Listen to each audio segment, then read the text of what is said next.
Merci de nous avoir rejoints ce soir pour cette réunion de l'Association pour l'Histoire. Je vais vous rappeler dans un premier temps quelle est la vocation de cette association, et puis j'essaierai d'expliquer pourquoi ce soir nous avons retenu ce sujet consacré à l'Algérie avec deux éminents spécialistes, Bernard Lugan, qui vient de publier aux éditions du Rocher une histoire de l'Afrique du Nord, et Roger Vétillard, qui vient de nous proposer une nouvelle histoire de la guerre d'Algérie qui présente un certain nombre de points de vue, d'analyse et d'éclairage tout à fait originaux.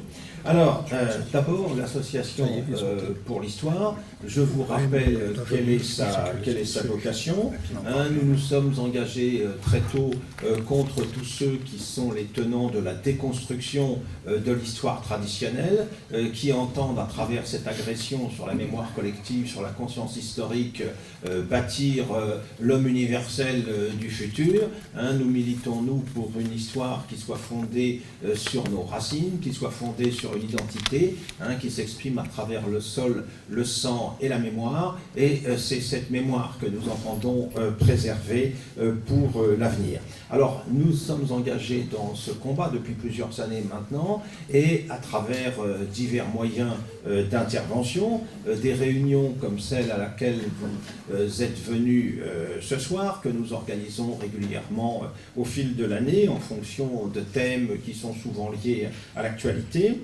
La presse, évidemment, puisque l'Association pour l'Histoire est évidemment étroitement liée à la nouvelle revue d'Histoire qui, dans la suite de l'œuvre engagée par Dominique Vénère, continue le combat depuis 2002 maintenant. Nouvelle revue d'Histoire dont vous trouverez d'ailleurs les derniers exemplaires ici, que vous pourrez vous procurer à l'issue de la réunion. Un engagement également au niveau de la radio, puisque pendant des années, nous avons animé une émission d'histoire sur Radio Courtoisie, et puis aujourd'hui une émission d'histoire passé-présent sur TV Liberté. Une action que nous menons aussi à travers des voyages historiques organisés par la Nouvelle Revue d'Histoire et par l'agence Clio. Je signale notamment au printemps prochain, en mars, un voyage consacré à l'épopée de la Reconquista en Espagne, qui promet de se révéler tout à fait intéressant. Mais ce soir, c'est à l'Algérie que nous allons nous consacrer. Pourquoi ce thème ? Eh bien, parce que l'Algérie en France, on le sent bien, et pour reprendre la formule d'Henri Rousseau concernant les années sombres de l'occupation, c'est un passé qui ne passe pas. C'est un passé sur lequel le débat reste encore largement ouvert entre les tenants d'une approche impartiale, historique, scientifique, et les tenants d'une approche idéologique, exclusive, qui ne rend pas compte de ce qu'a été la réalité de ce conflit que nous connaissons bien, qui s'est déroulé de 1954 à 1962. Pour comprendre ce qu'est l'Algérie d'aujourd'hui, parce que son avenir va déterminer dans une large mesure, nous en sommes tous bien conscients, l'avenir de la France.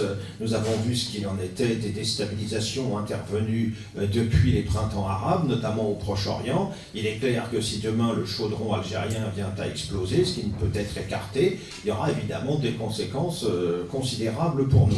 Autant les anticiper, autant les penser en amont pour mieux éviter les catastrophes que l'on peut craindre.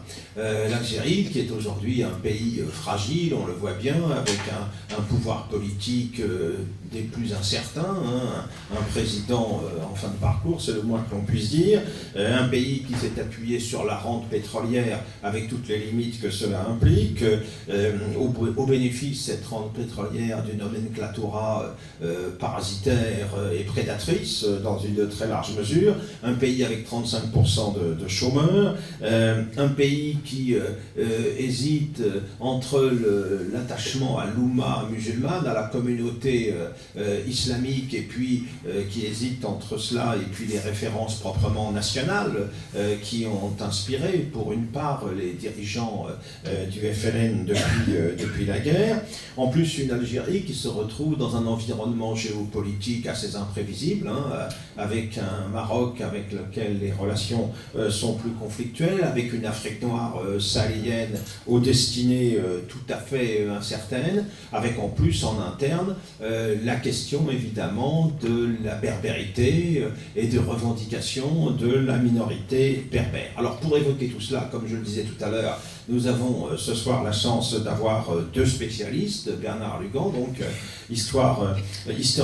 auteur d'une histoire de l'Afrique du Nord qui vient de paraître aux éditions du Rocher, Roger Vétillard, historien d'une guerre d'Algérie qui vient de paraître aux éditions Rive-Neuve, je crois.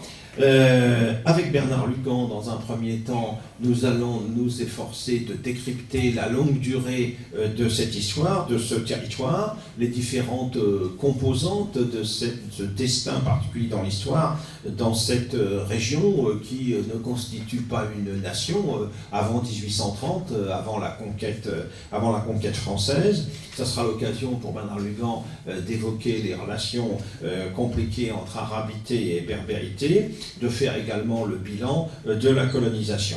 Roger Vétillard, lui, abordera un sujet beaucoup plus précis, particulier, mais qui apparaît particulièrement important aujourd'hui, c'est celui de la part islamique ou islamiste dans l'insurrection algérienne, dans la guerre d'indépendance de 1954 à 1962. Pendant longtemps, il a été plus ou moins admis que l'insurrection algérienne, cela correspondait, dans le vaste mouvement de la décolonisation, à une réaction nationale ou nationaliste, telle qu'elle pouvait s'exprimer par ailleurs dans le monde arabe, à travers des expériences comme le nasserisme ou le baasisme au Proche-Orient. Mais derrière ce nationalisme tiers-mondiste, il faut voir aussi qu'il y avait dans cette insurrection une dimension religieuse qui constituait une forme de mobilisation considérable pour les insurgés. Roger Vétillard va nous éclairer sur cette question. Enfin, en conclusion, Bernard Lugan, qui à travers sa publication L'Afrique réelle nous rend compte régulièrement de l'évolution des questions africaines, va nous proposer quelques analyses prospectives, quelques hypothèses quant à ce que pourrait être l'avenir de cette Algérie, à la fois si lointaine et si proche de nous. Voilà en gros donc quel est le programme de cette soirée. Je vous rappelle donc que vous pourrez vous procurer les numéros de la Nouvelle Revue d'Histoire à l'issue. N'oubliez pas également, si vous venez pour la première fois, de laisser vos coordonnées, votre adresse à nos hôtesses, parce que ça sera l'occasion pour nous de pouvoir aisément vous recontacter par la suite. Alors, je vais d'abord donc laisser la parole à Bernard Lugan, qui va nous présenter un survol historique de l'histoire de l'Algérie, une histoire qui, à travers ses recherches, va prendre du sens. Merci.